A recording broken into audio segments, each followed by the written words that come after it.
Welcome to Mickey, Marvel, and More, Disney news, commentary, and opinion. From theme parks to Thanos and from Skywalker to Skyliner, my family and I will discuss it all. So let's go! Please stand clear of the doors. Por favor, manténganse alejado de las puertas.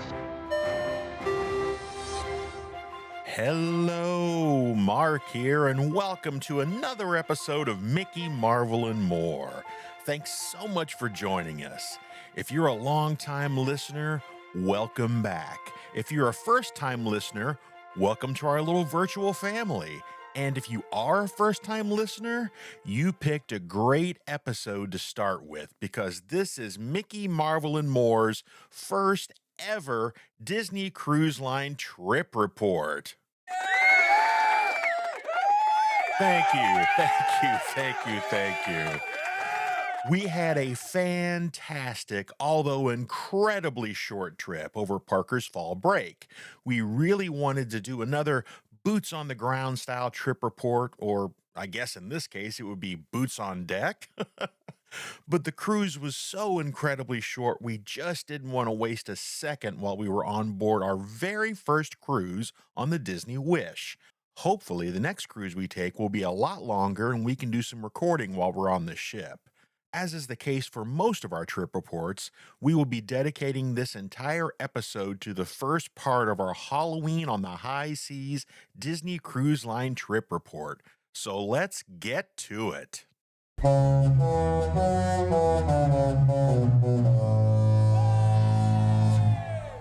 Welcome to the family chat and our first ever Disney Cruise Line trip report. We have a lot to cover, so let's get right to it and introduce our panel around the virtual table. First up, as often is the case in family chats, we are joined by my amazing wife, Laura. Hello. Welcome back. Thanks for being here. And now, from our Echo-based studios located in an underground hidden bunker in Chicago, we have fan favorite Zach and his incredible fiancée, Sophie. Thanks for being here, guys. Ahoy! We're always excited to participate. Is this your second family chat? Is this your second appearance on the podcast, Sophie? Yes, it is. Wow. She's now a two-timer. We can start handing out jackets. Her return is long overdue. I guess she's a part of the Castaway Club. That's well, right. She is a part of the Castaway Club because, as we're going to talk about here in a second, this is her second Disney cruise and third cruise overall. Did you ever think you would be a three-time cruiser, Sophie? Never. Okay, so before we get started, let's do a tail of the tape for our trip report. This was a 3-night, 4-day Caribbean cruise on board the Disney Wish. We had 2 ports of call, one in Nassau in the Bahamas and one on Disney's private island, Castaway Cay. Our travel crew included Laura and myself, Zach and Sophie, Parker, and first-time cruiser Parker's girlfriend, Isabel. Now, Parker and Isabel were both invited to participate in our chat, but both respectfully declined due to being teenagers. Our family has now been on a total of 6 Disney cruises, seven cruises in total, with one being with Royal Caribbean. We have cruised on the Disney Magic, the Wonder, the Fantasy, and now the Wish. And we've been lucky enough to have Sophie join us, as I said, on 3 cruises, one being on the Anthem of the Seas with Royal Caribbean, and 2 being with Disney, one on the Fantasy, and now one on the Wish. So let's start with the star of this whole story, the one with the main character energy, the Disney Wish herself. So Zach and Sophie, why don't you guys start us off with your thoughts on the Disney Wish, and feel free to compare all the other ships together and tell us what you liked or didn't like. All right, so as a general statement, I will say I liked the Wish. I think it is a great addition to the Disney Cruise Line family. Are the other newer ships out yet? The Adventure, the Treasure, the Destiny. I know they all kind of come out around the same time. Yeah, the Treasure has been cruising since the end of 2024. Okay. So it's currently the largest ship, and I guess I don't know if you were the one that corrected me on the class of ship that the Wish was. It's a Triton class. I don't know if the Disney Treasure falls under the Triton class or if it's its own class. If it's larger, it may be a different class. Okay, well, yeah. So the Disney Treasure is out, and the Adventure and the Destiny are next. Yeah, and I think all of those ones are fairly similar to each other, which, if that's the case, that makes the Wish a very unique ship if it's the only one kind of its size. Well, right, because the Magic and the Wonder are sister ships, the Dream and the Fantasy are sister ships, and it looks like the Wish may be in a class, a class all of its own. Some things I noticed from it is it definitely feels different from the other ones we've been on. It in my mind, it had like a different sort of design philosophy. Like I've noticed that with the other cruise ships, they tended to group things together. Like all of the kids' clubs were in one place, all of the nightclubs were in one place, all of the shopping was in one place.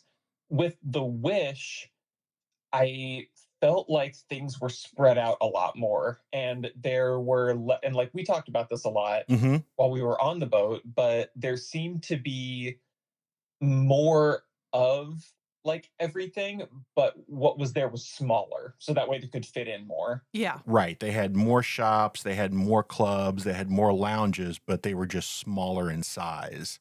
Yeah, and on one hand, I am like, oh, cool, more unique places to be. But on the other hand, it's like less people can get into a given space. Therefore, if it gets crowded, you feel it more. Right. If you're going there for an activity, you've got to get there early. Or like, I feel like some of their larger spaces tend to be more themed than their smaller ones, unless I'm incorrect on that. I think you're right. I don't know. I feel like I like some of the design choices of the older ships of grouping a lot of things in one place. But on the other hand, this gives you an opportunity, like a reason to explore more of the ship, a reason to go to more of the like different areas. Right. And that may have very well been part of the philosophy in this design choice. Yeah. So I'm overall not 100% how I feel about the design choices, but all of the areas that we were in, all of the spots on the ship that we went to, I thought were very well done. I liked being able to like have our whole family be able to go to the adults only section. Right. That was a lot of fun. That's right, because Isabella and Parker had recently turned 18, so everybody in our party, at least on paper, are adults. Another thing that I can't really speak on, which would have been great if Parker and Isabel were here, but none of us rode the Aqua Mouse. Right. Yeah. Well, I can say that they reported that they very, very much enjoyed it. And Parker thought it was super cool that, you know, this is the first attraction at sea where there was a storyline and video screens and sort of that theme parky feel to the ride. Yeah, crazy that it's effectively a water slide and they managed to make it a dark ride. Right, Yeah, exactly. And I think the only thing that was a bit of a downside, and we'll talk about this a little bit as we go on, but apparently the wait was incredibly long. I think they stood in line for that ride for almost 2 hours, or was it longer? No, it wasn't quite 2 hours, Okay. but it was more than an hour that they had to wait for that ride. Yeah, it would have been shorter, but the ride did break down while they were waiting in line. So, you know, that's really the theme park experience, isn't it? Okay, Sophie, what did you think about The Wish? I really liked it. I feel like I don't have, I don't know, a ton extra to add. Sure. I think I agree. I like the design layout of the other Disney ship I was on where things were grouped together more because I just think it was more convenient. Sure, that was the fantasy. Yeah, the fantasy. I really liked I do think I preferred the fantasy overall, but Okay. this one was really cool and I thought there were a lot of like little design elements that added a lot to it. Yeah, for sure. It felt like the decor and even just the hallways and stuff had extra touches, a lot of thought went into it, and that was just really fun to be surrounded by. Yeah. What did you think, hon?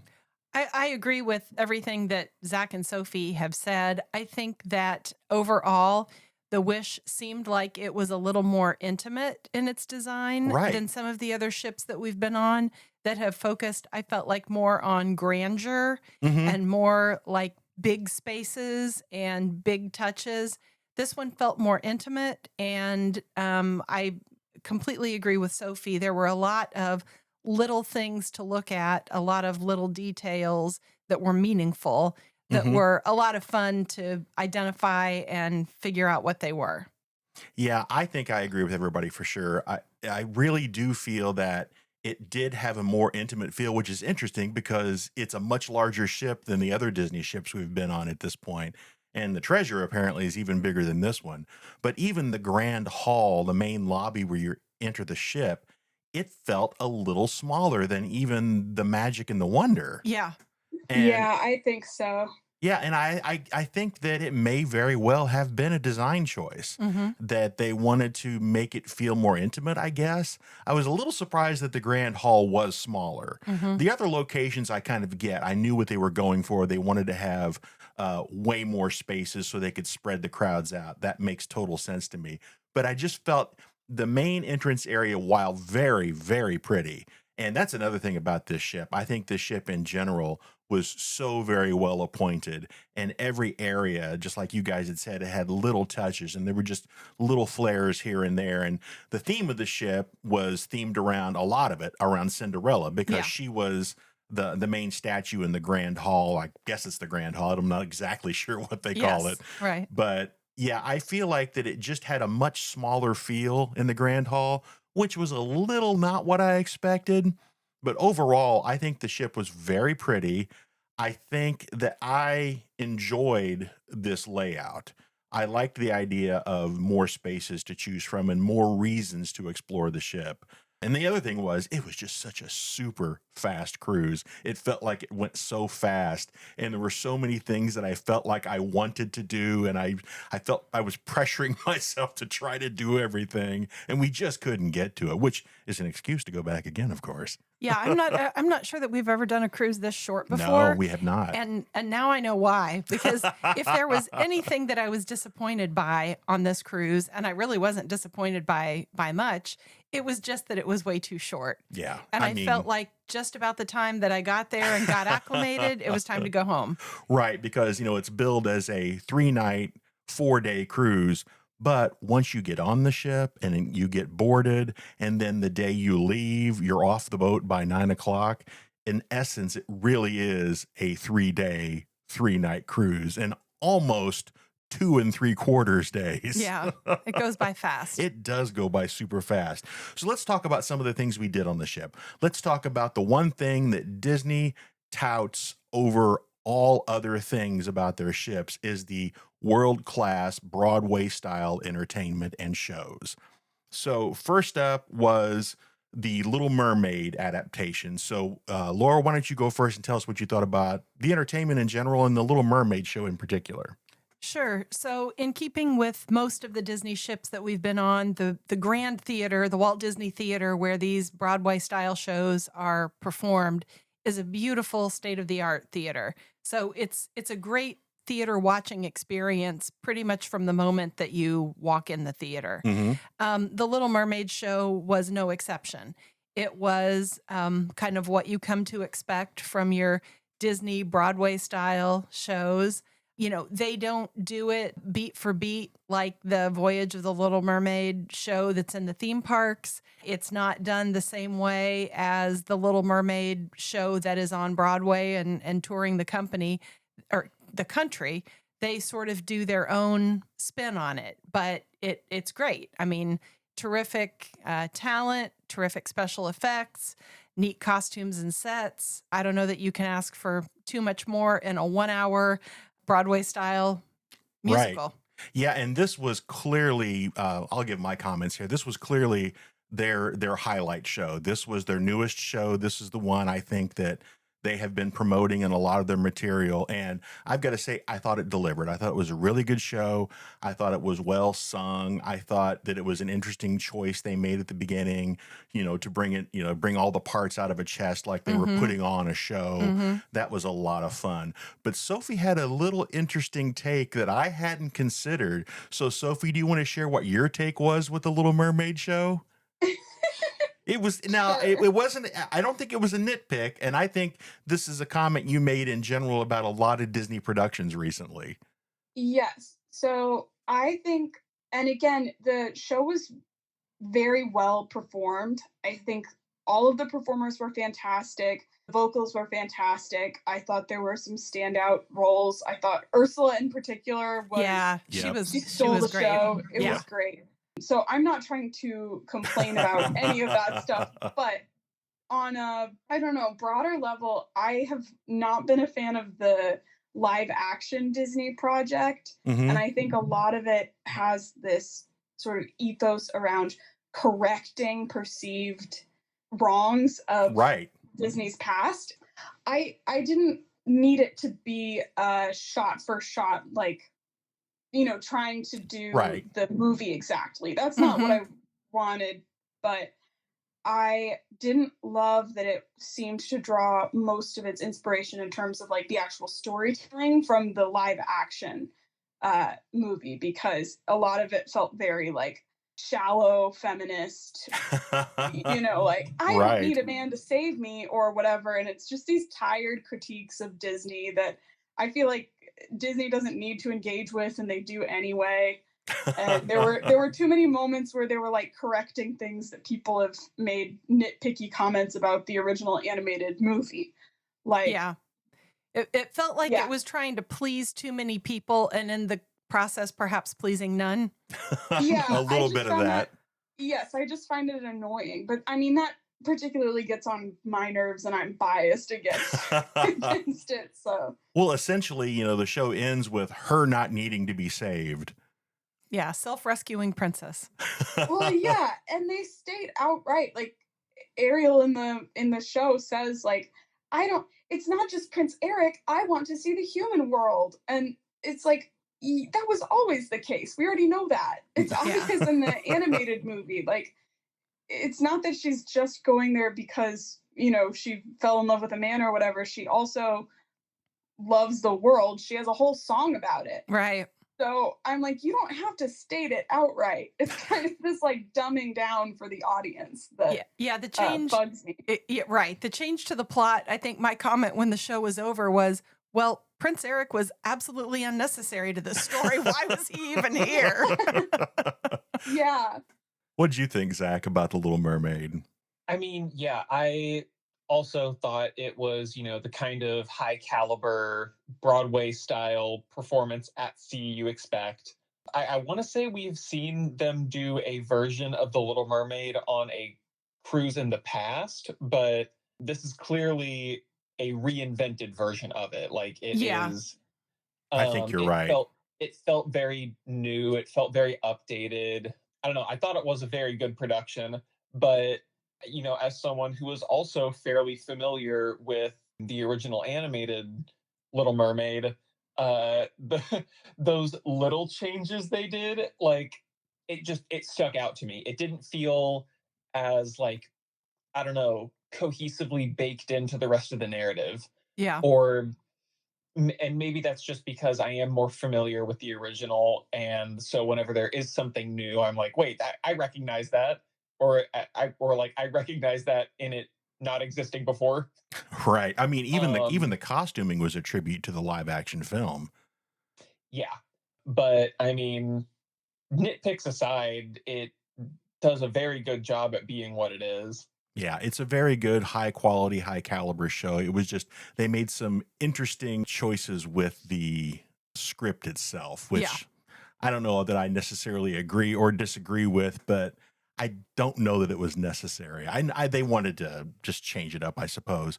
So let's move on quickly to Aladdin. We have seen Aladdin before. At least I know that Laura and Parker and Zach and I have seen it. I don't think Sophie has seen it. I personally feel that Aladdin was the weaker of the two shows.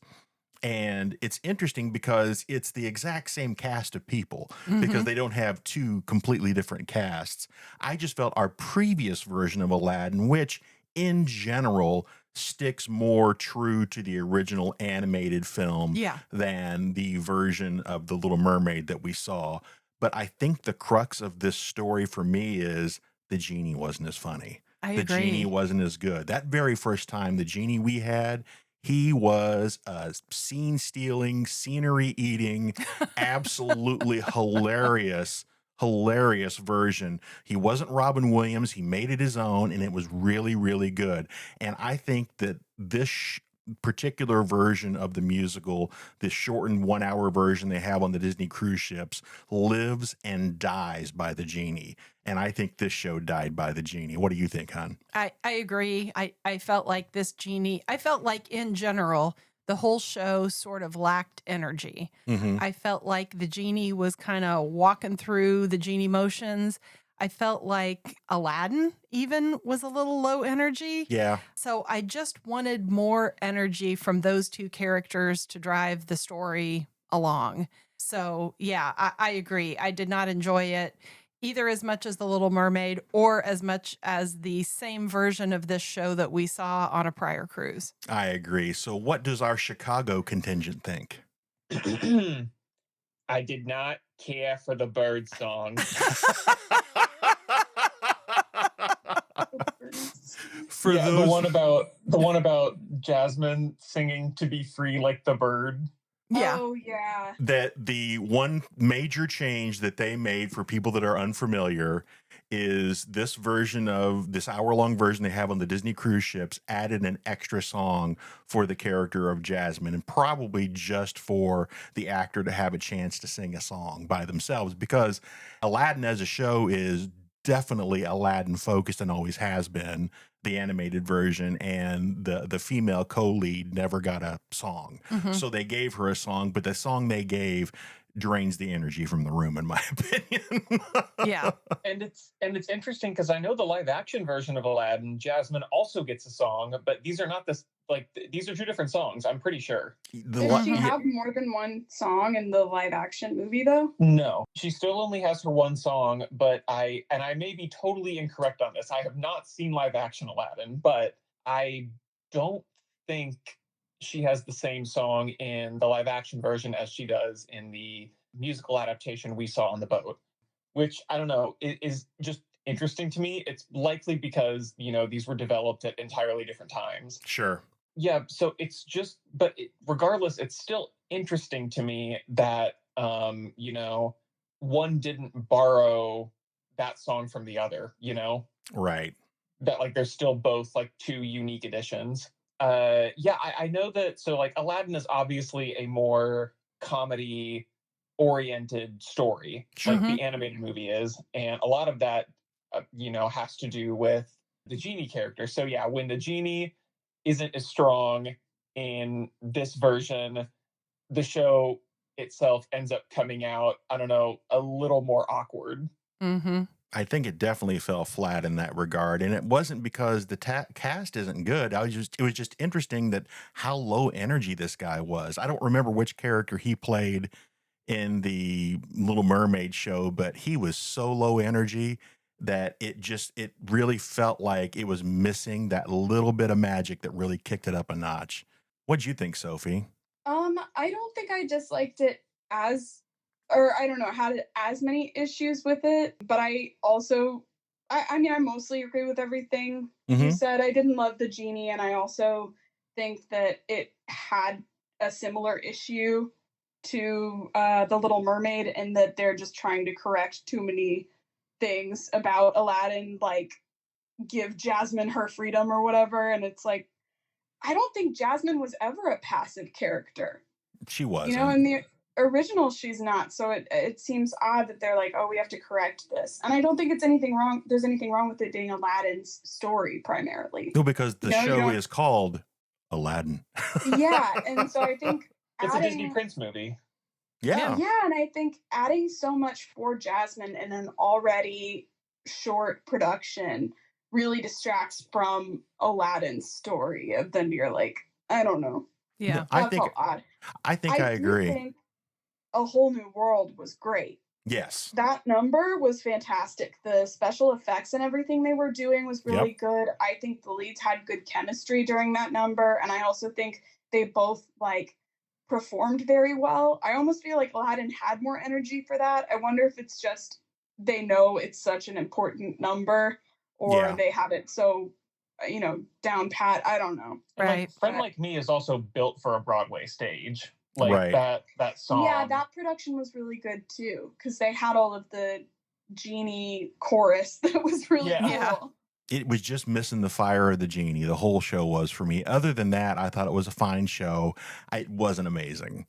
So let's talk about some of the other live entertainment, Sure. in particular the deck parties. Yeah, this won't be a very long conversation. Well, the other disappointing thing about the cruise was the weather. And unfortunately, when you take a cruise in the Caribbean during hurricane season, you might get a little bit of rain. And we did. And we did. So the sail away party, which is typically held out on deck, was completely rained out. And so it was held inside the Grand Hall, which doesn't quite have the same feel as standing out on the deck, listening to a live band, and actually watching the ship physically pull away And people from the waving dock. at you on the people dock. waving. Yeah, it's not the same when you're just inside. So that was, I think, for me, a little bit disappointing.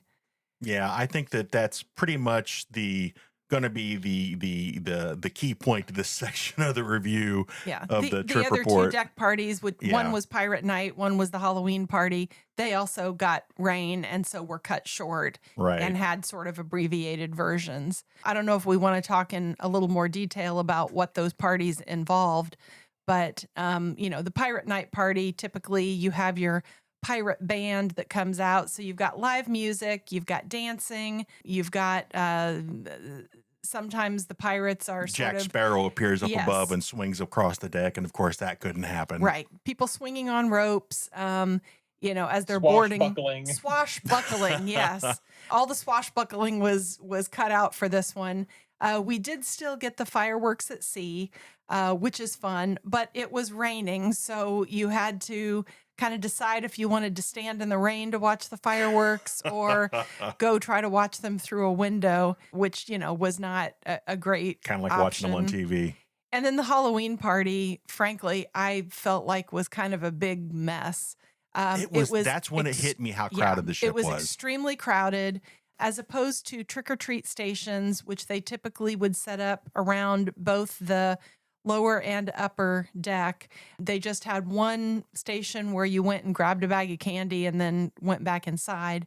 The live entertainment was not available because of the rain. So unfortunately, a couple of those pirate parties or a couple of those deck parties that are usually a lot of fun with outdoor dancing and live music and other neat effects just didn't happen because of the rain. Yeah, this cruise was named Halloween on the High Seas, and their feature was a Halloween party, and you go up, and I think the idea was you take the candy and you proceed onto the deck, enjoy the party, but that just wasn't a case because of the rain and the crowds. I assume that you guys in Chicago probably agree. Yeah, it definitely sucked some of the fun out of it. I mean, you can't control the weather. It Right. is what it is. But I mean, for a lot of people, especially people who do not cruise very often or at all, I imagine that's got to be a huge disappointment for you. Yeah. Because these parties always feel like I don't know, it's like the big event of the day. Yeah. Yeah. If you gather everyone up and then like the party starts and then it starts raining just a little too hard, then they got to cut it. And then I don't know, it takes the wind out of your sails. Yeah. And then it turns into a dance party in the rain. Yeah. And for the pirate party in particular, I remember feeling like they were just vamping in order to give the pyrotechnic people enough time to set up the fireworks. No, I Yeah. think you're 100% right.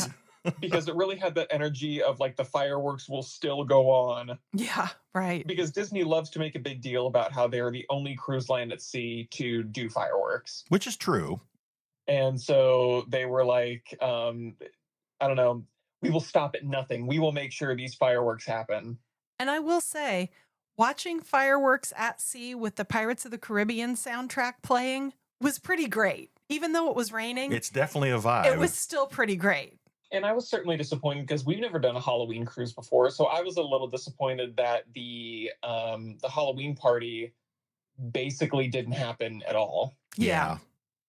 That's true. Because I mean, how often is it that you get to go to a Disney thing like this, dress up in a Halloween costume, and go trick or treating at sea? That's Yeah. pretty cool. Yeah. There was only one day of the trip where it didn't rain, and that was our beach day, so that ended up being really nice. Yeah. That part of the discussion is coming up. I think we should quickly discuss, since this was a Halloween party, we did all dress up in Halloween costumes. We had my wife, Laura, she dressed up as a First Order officer. I dressed Star up. Wars bad guy. That's right, Star Wars bad guy. I dressed up as my standard Jedi Knight, Jedi Butterbean. Thank goodness I didn't wear the robe because it was so incredibly hot.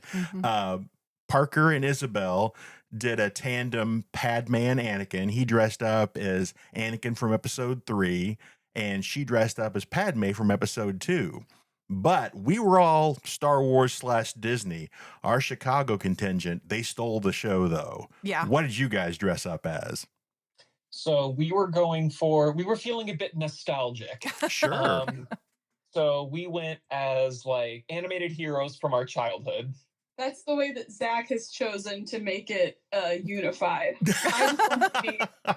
I just wanted to be strawberry shortcake. Well, yeah. What strawberry shortcake were you? I was 2003 strawberry shortcake. And did you paint your own hat? I did. And by the way, side note, today is Strawberry Shortcake's 51st birthday. So Wow. Nice. Happy birthday, Strawberry Shortcake. That's right. That's a really neat little tidbit. Yeah. How ironic we're recording on this particular day. Yeah. And what was your costume, Zachary? I went as the Alien Force era Ben 10. Absolutely amazing. And you got so much interaction, particularly from the crew. Yeah, I was a little surprised at how many people recognized Ben 10, because I wasn't even going as like the most iconic iteration of Ben 10. So I was surprised at how many people not only recognized it, but were then like, oh, I know what that is because I watched it. Yeah, they would discuss their favorite characters Yes. or their favorite versions of Ben 10 with you, their And favorite they wanted aliens. to see the watch. Yeah. Yeah, we were Sophie and I were leaving one of the bars, and a guy stopped me and was like, "Hey, is that the UAF Omnitrix from 2008?" And I was like, "Sure is." Well, it's interesting because you had pointed out how popular Ben 10 was in the foreign markets, and most of the staff on board Disney cruise ships are from other countries. And we got so much interaction from crew members from other countries loving Ben 10. Mm-hmm. And the guy who took our pictures on the staircase even wanted you to pose getting ready to slap the watch. Yeah, he knew the lore. Yeah. Yeah. Many did. So let's move on quickly to our ports of call. We had 2, Nassau in the Bahamas and Disney's private island, Castaway Cay. Nassau in the Bahamas, Laura and I had made the decision we weren't going to get off the ship. Yeah, since it was a short cruise and a new ship for us, I wanted to make sure that we had plenty of time to enjoy all the amenities on the ship. And so we had made the decision not to go anywhere. And so that was going to be a pool day for us, which we did some, but then it rained. And so our pool day ended up getting cut short. But we did go and enjoy other things on the ship on that day. Well, that was the day that Parker and Isabel, they wanted to stay on the ship because they wanted to ride the Aqua Mouse. Mm-hmm. Originally, Zach and Sophie, I believe, had toyed around with the idea of getting off the ship. But I think, if I'm remembering this correctly, you guys decided you wanted to spend more time on the boat. We did, and we had been to Nassau before, and ultimately, unless you were doing one of the excursions, which we were not, your options were to walk around the port and go to a mall. Right. which, I mean, of course, you're in another country. You're in the Bahamas. That is neat and all to see, but there isn't a whole lot to do other than look at stores. Yeah. It really isn't much I about the haven't been culture. there, right? You have not been to Nassau, no? Yeah, I hadn't been to Nassau and I kind of wanted to get off the boat, but Mhm. I just was not eager to go shopping. So, and nobody else wanted to get off. So I decided to stay Well, this I day. mean, obviously you could have done anything you guys wanted to do, but I think ultimately the fact that even though it was a brand new shopping area, it wasn't going to have much to do with the culture of the island. And Yeah. I think that's what was important to Sophie, because I know you had that same feeling when we went to Falmouth, Jamaica Mm-hmm. on our fantasy trip. We got to go see a really cool house and we got to go see some history of the island. This was not going to be that. For sure. And that's what I like to get like more into, I think, the actual island itself or whatever. I understand any excursion you do is still going to be touristy, Sure. but I just didn't want only to be shopping. Yeah. So Yeah. So ultimately and we had fun on the boat. Yeah, we so it was did. I fine. think ultimately staying on the ship was probably our best bet, because had we gone onto the island at about, what was it, noon 30, the skies opened up and it dumped so hard you couldn't even see the bow of the ship anymore. Oh yeah. Yeah, we would have been completely rained out and stranded in Nassau. and Probably in that some would sort of have a been- t-shirt shop. Yeah, that would have been no good. So we had a very nice time hiding out under our little overhang, watching the curtain of rain around us, Sure. Hey, at least we had some coverage. and drinks. Yeah. Yeah. But in contrast, our beach day at Castaway Cay was absolutely beautiful. I'm going to go ahead and go out on a limb and say this was probably the highlight of the entire trip. Going to the private island, rain had been threatened that day, but it never materialized. And so the entire time we were on the island, it was beautiful, mostly sunny, and light breeze, not super humid. And we had lunch provided to us from the ship on shore, and we were all old enough to go to the adult beach. So it was quieter, it was more secluded, and it was just so much fun. Oh, 100%. It was such a gorgeous day too. And yeah, it was a perfect beach day. We also learned something very important. We had two water babies in our travel crew. Unbeknownst to me at the time, I didn't realize that Isabel had never been to the ocean before. And she apparently is a water baby, and she will get in the water anywhere she is, a lake, a pool, a pond, apparently a ditch. I don't know, but she really, really enjoyed the ocean. And Sophie is also a water baby. Mm-hmm. Yeah, I love to swim. I love the water. Much like Isabel, I will get in anywhere. any natural body of water I'm a big fan of. So I'm pretty sure Parker and I were both sitting at the shoreline with our little deck chairs, and then you and Isabel were like little specks on the horizon. You swam so far out. They went out as Yeah. deep as their little tiny feet would allow them. No, you were not touching. You were so deep. yeah, I couldn't touch where I was, but I was having a good time. It was cool to be that far out there because it just wasn't crowded. And so like I was floating on my back and looking up at the sky, and I was like, it's the ocean. Yeah, it was a pretty great day, and the ocean was so pretty, and it was just a beautiful beach and a beautiful day. Yeah, it was also so special that Isabel hadn't been before, because I didn't know that either, and I could tell she was just having a great time. I mean, she was the first one in the water. She grabbed one of Parker's, the full face goggle mask, and she was under the water within seconds, looking for fish. There weren't too many fish, although she did see one fish that was about the size of her hand, and it scared the bejesus out of her, and she jumped out of the water. But yeah, I thought that was probably the highlight of the trip for me. Yeah.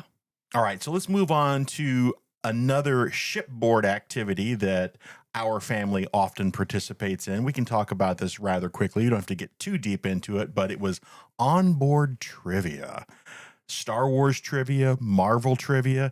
general Disney trivia. Now, people that know us would not be surprised that we were able to be very competitive and have a really good showing in Disney trivia contests. But when you're on a ship with thousands of other people with the exact same knowledge you have, if you win 1, 2, 3, 4, or 5 of these contests, that's pretty impressive.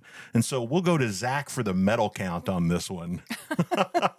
So I am not sure how many there were total. I think we saw at least 6 different medals. Okay. There may have been more, but we saw at least 6. There were probably at least 7. We managed to win, I think, about 4 trivias, and each one we got a different medal. That's pretty impressive considering the company we were keeping on this cast of thousands on this cruise ship. And can you name off the 4 trivias that we were victorious in? We won Marvel trivia. We won one of the Star Wars trivias. I don't think we won both. We won Star Wars level 1. We did. We Star tied. Wars level 2, we were off by 1. Yes. We missed it by 1 point. We won the general or classic Disney trivia. Yeah, it was general or classic or something like that. And then I think we won another like general Disney trivia. I think we won 2. Yes, Sure. because I think as a family we played Disney level 100 trivia, and then I think you and Sophie maybe did Disney level 200 trivia on Yeah. your own. Yeah. With how many trivias they hold per day, this is a pretty big ratio.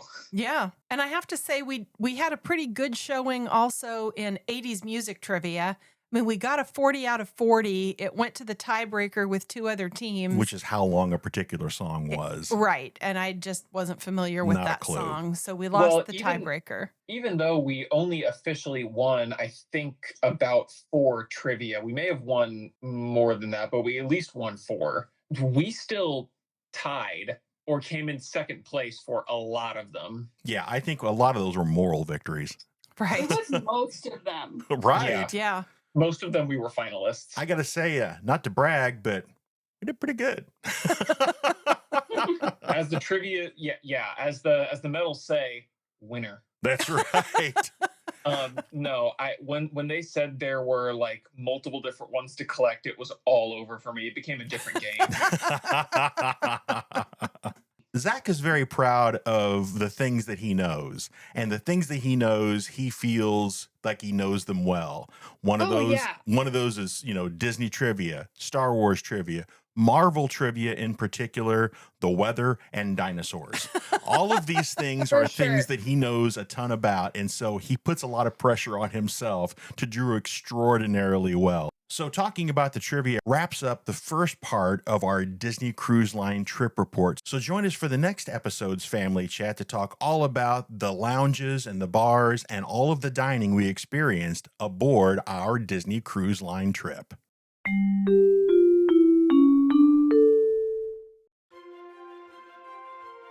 Thanks so much for joining us for another episode of Mickey, Marvel, and More. We can't wait to share the second half of our Halloween on the High Seas Disney Cruise Line trip report in the next episode. In this next episode, we're going to dive into all the food and dining experiences we had while we were on board the Disney Wish. We will give you the highs and lows and tell you exactly what we thought about it, so don't miss out. If you have any comments, thoughts, or ideas about what we talked about in the first half of this trip report, or any other thing we've ever talked about on this show, drop down in the show notes and leave us a comment on one of our social pages. Or, if you prefer, use our email, Mickey, Marvel, and More, all one word, @gmail.com.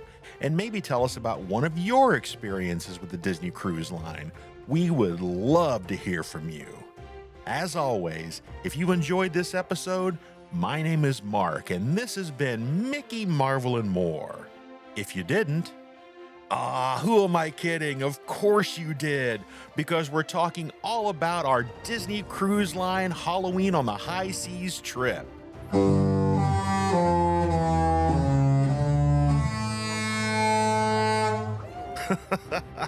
We'll see you next time, matey. Arr.